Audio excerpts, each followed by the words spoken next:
justify the things you do. I won't cry for you, see. When you're gone, I'll still be bloody Mary.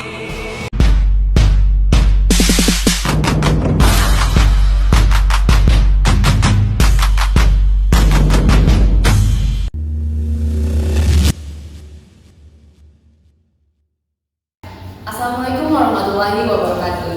Kembali lagi bersama saya Ulati Rusmini sebagai moderator sekaligus dalam sebuah podcast. Jadi kali ini saya bersama dengan kelompok 3 dengan siklus penjualan tunai. Nah, tidak perlu berlama-lama lagi, mari kita diskusikan bagaimana cara-cara penjualan tunai dalam sebuah perusahaan atau penjualan yang dilakukan oleh usaha-usaha. Baik, tidak perlu berlama-lama lagi, mari kita undang para rekan-rekan berpikir kita untuk menyampaikan peran dan tupoksi mereka tentang penjualan tunai.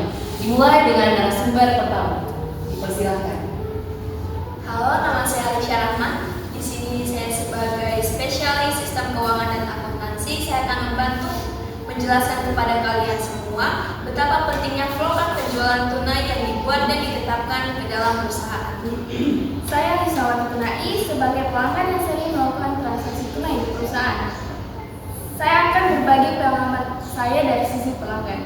Saya Muhammad Safio, bekerja sebagai kasir, dan saya akan membantu akan menjelaskan bagaimana penerimaan kas dicatat dan dikelola di bagian kasir. Saya Gita Hamid sebagai narasumber keempat dari bagian keuangan. Di sini saya akan menjelaskan peran kami dalam memastikan sebuah laporan keuangan akurat agar diteruskan ke pemimpin. Halo, saya Siti Hajar Sajadi Ahmad. Saya sebagai manajer keuangan, di mana saya akan membahas bagaimana laporan keuangan diproses dari bagian keuangan sampai menuju kepada pimpinan. Saya Muhammad Kurniasi, di sini saya sebagai narasumber ke-6. Saya akan berbicara dari sudut pandang pimpinan dalam mengevaluasi laporan dan mengambil keputusan. Baik, terima kasih atas penjelasan tentang tupoksi dan peran masing-masing dari anggota kelompok. Nah, tidak perlu berlama-lama lagi, mari kita masuk ke inti pembahasan tentang bagaimana penjualan tunai yang dilakukan oleh perusahaan. Kepada narasumber pertama, silakan.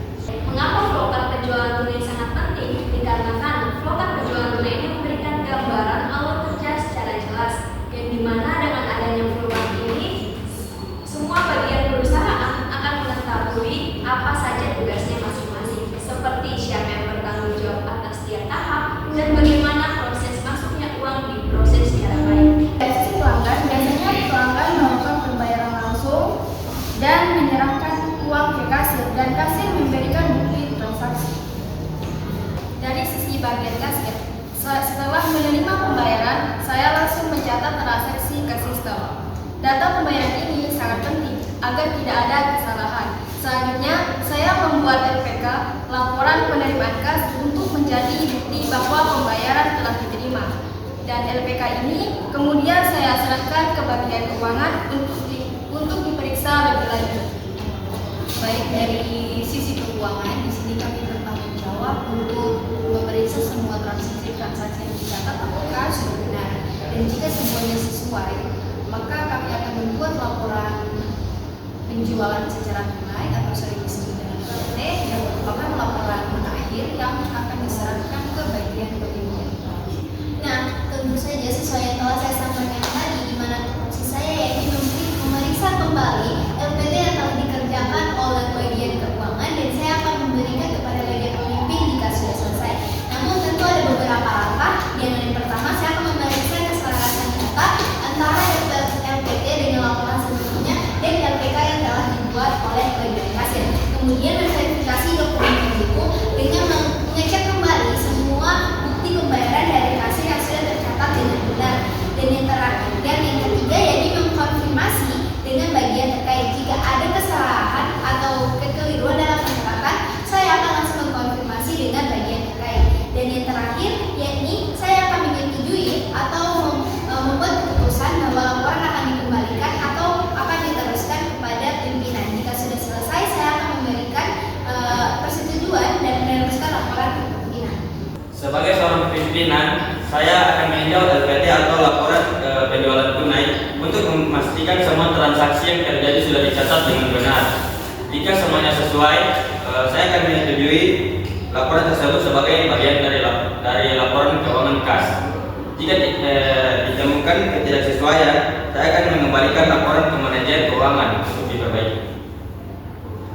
Baik, terima kasih atas penjelasan yang diberikan oleh narasumber kita yang sangat cakap dalam berbicara tentang penjualan tunai.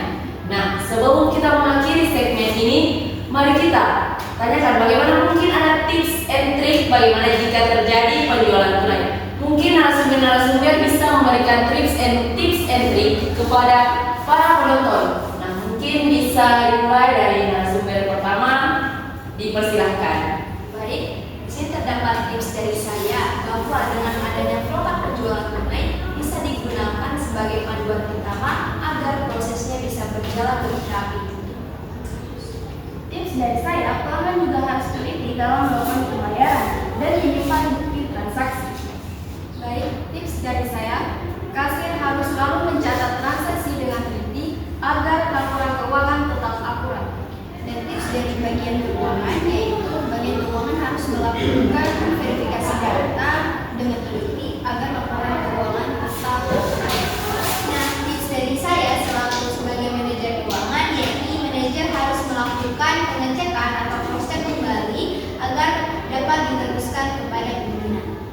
Tips dari saya, pimpinan harus melakukan evaluasi untuk memastikan laporan keuangan sesuai dengan kondisi perusahaan. Baik, terima kasih atas tips and trik yang telah diberikan oleh para narasumber yang sangat-sangat memberikan waktu luang mereka untuk memberikan wawasan serta pikiran bagaimana penjualan tunai terjadi di sebuah perusahaan. Baik, saya Ularti Rusmini pamit undur diri. Apabila ada salah